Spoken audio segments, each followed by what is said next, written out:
নমস্কার, welcome back to my YouTube channel. আজকে আমি রান্না করব হচ্ছে মালাই পনির। আমি কড়াইয়ের মধ্যে তেল দিয়ে দিলাম। পনিরটাকে আমি নুন, হলুদ, লঙ্কা গুঁড়ি আর অল্প একটু সাদা তেল দিয়ে মাখিয়ে নেব।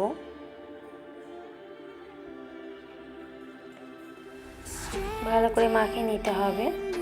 এরপর আমি পনিরগুলোকে ভেজে নেব।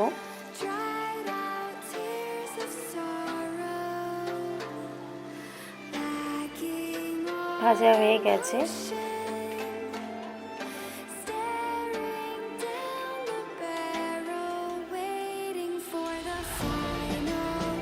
এরপর আমি পেঁয়াজ আর ক্যাপসিকামগুলোকে ভেজে নেব। দেখো আমি পেঁয়াজগুলো কীরকম করে কেটেছি, যেমন একটা একটা করে ছাড়ানো হয় সেরকম করে কেটে নিয়েছি।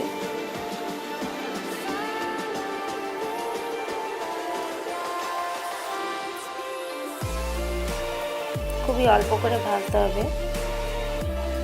এরপর ওই তেলের মধ্যেই এলাচ দিলাম, কারি পাতা,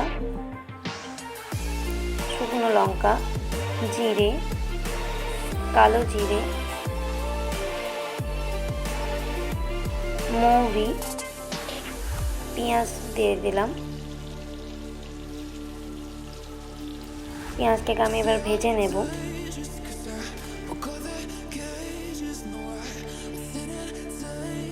রসুন বাটা দিয়ে দিলাম।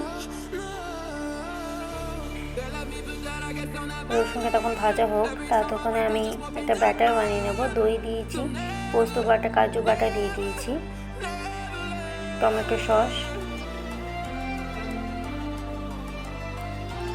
নারকেলের দুধ দিলাম, জিরে গুঁড়ি, ধনে গুঁড়ি, গরম মশলা গুঁড়ি, লাল লঙ্কার গুঁড়ি, হলুদ আর নুন দিলাম। ভালো করে ব্যাটারটাকে মিশিয়ে নেব। এরপর আদাটাকে আমি ভাজতে দেব। ভাজা ভাজা হয়ে গেলে আমি টমেটোটা দিয়ে দিলাম।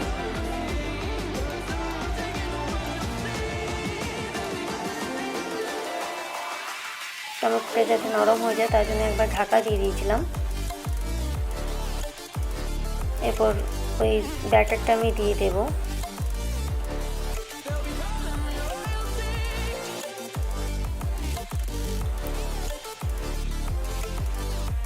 এই মালাই পনিরটা রুটি, লুচি, পরোটা তিনটের সাথে খুবই ভালো লাগে। বেস্ট কম্বিনেশন এটা।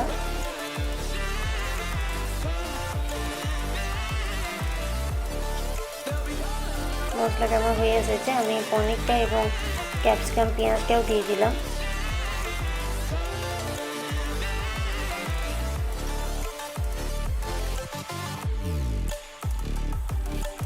রান্নাটাও খুব সুন্দর হয়। তোমরা বাড়িতে অবশ্যই করো আর আমাকে জানিও। আর যারা যারা আমার চ্যানেলটা এখনও সাবস্ক্রাইব করোনি অবশ্যই আমার চ্যানেলটা সাবস্ক্রাইব করে দিও। এরপর আমি বাটার দিয়ে দিলাম,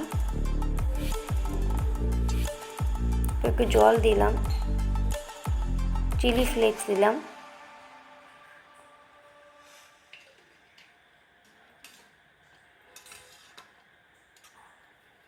হিং দিয়ে দিলাম, গোলমরিচ গুঁড়ি দিলাম, কেসুরি মেথি,